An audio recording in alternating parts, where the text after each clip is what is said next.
The U.S. Department of Interior announced it was prepared to nominate the Hopewell Earthworks in Ohio as a World Heritage Site. But in order for that to happen, the Octagon Earthworks at Moundbuilders Country Club in Newark would have to be included. This week, the state filed a petition to acquire the property through eminent domain. NBC4's Ted Hart live in Newark tonight with more on the dispute. Ted? Well, Mike, this is a really unique golf course built around these ancient American Indian earth mounds. You know, it's one of a number of sites in Ohio that have these ancient Indian earthworks, but this one is considered somewhat special because of the octagon that is so well preserved here. And now a court fight is brewing over the future of this property.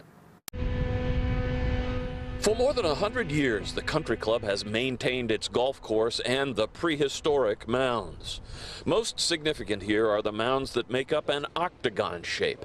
8 perfectly straight earthen walls built some 2,000 years ago that align with various stages of the moon. When we talk to international experts, some of them have said that the octagon is really one of the jewels of this nomination because of all of the elements that it incorporates.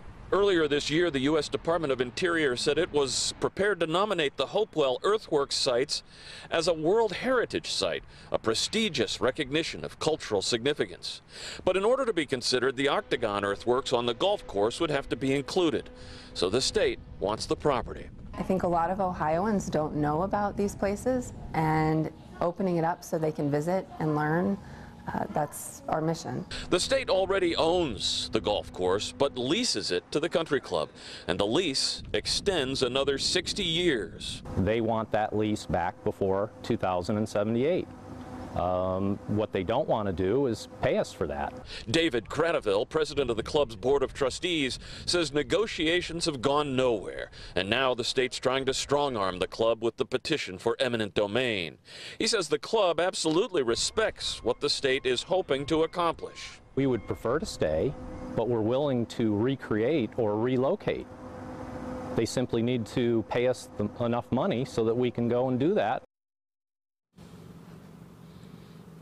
And in the court filing, the state cited an appraised value of a lease buyback at $800,000, but David KRATOVILLE at the country club said the state's own study from a few years ago suggested that the cost to relocate the country club, the golf course, would be somewhere in the neighborhood of $26 million, so they're a long way apart. Local for you and live in Newark, Ted Hart, NBC4.